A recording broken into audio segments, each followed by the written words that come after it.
Kebijakan tarif baru pada semua barang impor yang masuk ke Amerika Serikat terhadap sejumlah negara. Indonesia juga tidak luput dari kebijakan tarif Trump ini, di mana Indonesia dikenakan tarif impor sebesar 32%. Dan tarif ini bagi Trump sebagai tarif timbal balik, yaitu negara-negara yang memberlakukan tarif impor bagi Amerika Serikat juga dikenakan tarif impor oleh Trump. Bahkan Trump menyebut selama ini sejumlah negara yang memberlakukan tarif impor bagi negaranya telah melakukan kecurangan. Lalu, seperti apa dampaknya pada Indonesia dan global? Untuk membahasnya lebih lanjut, kami akan berdialog dengan Fakhrul Fulvian, Kepala Ekonom Trimegah Sekuritas Indonesia. Selamat petang, Pak Fakhrul. Iya, selamat petang, Mas. Selamat petang, Pak Fakhrul. Gebrakan baru lagi nih yang dilakukan Trump yang menggemparkan dunia, mengeluarkan kebijakan-kebijakan baru.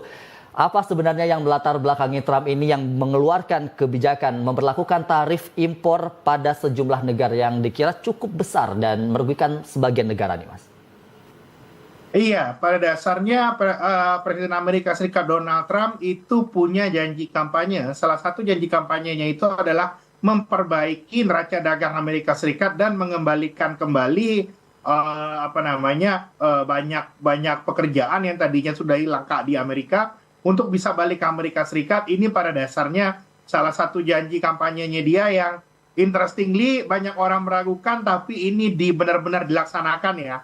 Benar-benar dilaksanakan tarifnya, walaupun sebenarnya kalau kita lihat ya, penerapan tarifnya itu sebenarnya perhitungannya itu agak lucu, Pak. Itu sebenarnya kan persentase dari trade surplus suatu negara atau defisit lawan Amerika Serikat dibandingkan dengan total ekspornya. Jadinya ini sebenarnya sangat kita sayangkan sekali ya. Harusnya basis dari pengenaan tarif bukan dari trade balance-nya, tapi harus dari kita lihatnya itu bagaimana kebijakan industrinya masing-masing. Nah, ini yang sebenarnya mendatangkan shockwave pada seluruh dunia.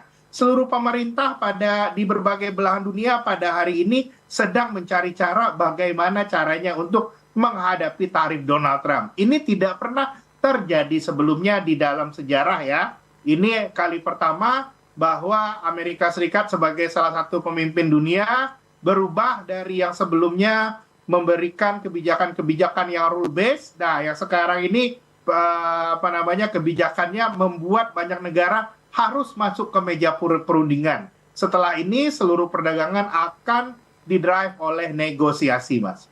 Oke, lalu sebenarnya dampaknya untuk Indonesia seperti apa nih, Mas? Apakah ada dampak negatif atau bahkan dampak positif yang akan dirasakan oleh Indonesia sendiri? Kalau kita lihat immediate untuk Indonesia dalam jangka pendek, kita pasti akan mengalami perlambatan ekonomi.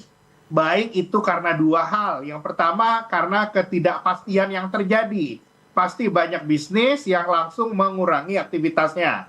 Itu yang pertama. Ya. Yang kedua, setelah perlambatan ekonomi tadi, yang kedua yang akan kita lihat, kita akan menghadapi volatilitas di pasar keuangan. Ini sudah kita lihat ya. Jangan kaget kalau ada pelemahan rupiah, penurunan harga saham. Ini bukan hal yang mengherankan. Jadi pasar harus bereaksi dahulu terhadap kondisi yang dipropos oleh Donald Trump. Nah, yang paling menarik itu nanti adalah bagaimana kita harus bisa menghadapi hal ini. Oke, baik. Walaupun ada berbagai dampak negatif yang terjadi, tapi sepertinya nih presiden kita pun tetap tidak mau kalah ya dengan gebrakan yang dilakukan oleh Donald Trump ini sendiri. Bahkan Presiden Prabowo Subianto juga telah mempersiapkan 3 gebrakan besar untuk menghadapi berbagai gejolak perubahan kebijakan global seperti itu, termasuk kebijakan tarif Trump ini. Indonesia memperluas jaringan mitra dagang Indonesia. Apakah gebrakan ini bisa menghadapi kebijakan tarif impor yang dikenakan pada Indonesia yang sebesar 32% itu, Mas? Saya rasa ini adalah sebuah gebrakan yang bagus ya. Jadi perdagangan kita itu harus lebih diverse ke negara yang lain. Tapi kita jangan lupa kalau untuk negara seperti Indonesia yang pada dasarnya itu kita secara permintaan domestik kuat dan ekspor ke perekonomian kita itu nggak terlalu besar. Ya. Yang paling penting sebenarnya harus kita lihat dampak ke Indonesia ini beda sama Vietnam, Pak. Kalau Vietnam dampak ke ekonominya itu immediate. Karena 30% ekspornya Vietnam itu ke Amerika Serikat ya. Ekspor to PDB-nya itu paling besar itu ke Amerika Serikat. Kalau untuk Indonesia yang kecil yang harus kita waspadai, rambatannya adalah dari sisi sektor keuangan. Yaitu pelemahan rupiah dan penurunan IHSG. Nah, ini juga hal yang harus kita antisipasi dan saya lihat hal yang harus dimaksimumkan dulu jangka pendek ya. Selain kita membahas juga diversifikasi dari mitra dagang, kita harus melanjutkan lagi bilateral currency swap. Sehingga problem kita dengan US dollar ini bisa tidak berlarut-larut, kira-kira seperti itu. Lalu bagaimana situasi ekonomi global ke depannya nih Mas, usai kebijakan tarif Trump ini? Dengar-dengar investor juga sudah mau meninggalkan US dollar ya sepertinya Mas?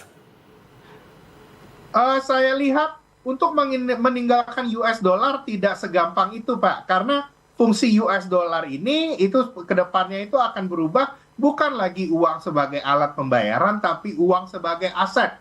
Semua orang saat ini maunya dibayar dalam US dollar, tapi ngebayar dalam US dollar ini nggak mau. Nah, ini yang sebenarnya di Indonesia juga kita harus mewaspadai juga ya, fenomena dolar ini yang yang walau makin nggak dipakai, itu nilainya justru makin meningkat. Nah, kedepannya karena itu kita sarankan bilateral currency swap diperkuat ya antar negara. Bukan hanya aliran barang, tapi aliran modal juga, kira-kira seperti itu. Oke, terakhir nih Mas, akankah terjadi perang dagang mengingat banyaknya negara yang tidak terima istilahnya ya? Dan bagaimana dampaknya ke negara-negara lain dan termasuk Indonesia?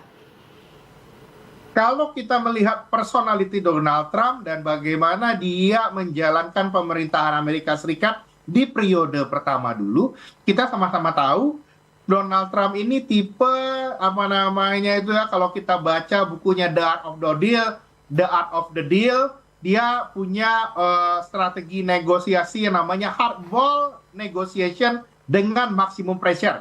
Ini yang sedang terjadi. Jadinya yang saya harapkan, biasanya Donald Trump itu maunya 10, mintanya 50, Pak.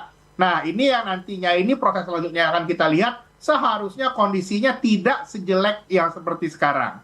Apakah tarif untuk Indonesia bakalan 32%? I don't think so. Karena itu kita harus dari pemerintah RI, terutama dari Kementerian Luar Negeri, harus secepatnya datang ke Washington DC dan ngobrol langsung dengan Donald Trump untuk langsung melakukan negosiasi. Kalau negosiasinya tercapai, seharusnya tarifnya tidak sebesar ini. Tapi memang ke depannya kita harus aware rezim peningkatan globalisasi yang muncul 30-40 tahun terakhir ini sudah berakhir ya. Kita ke depannya harus benar-benar rely sama strategi perdagangan masing-masing.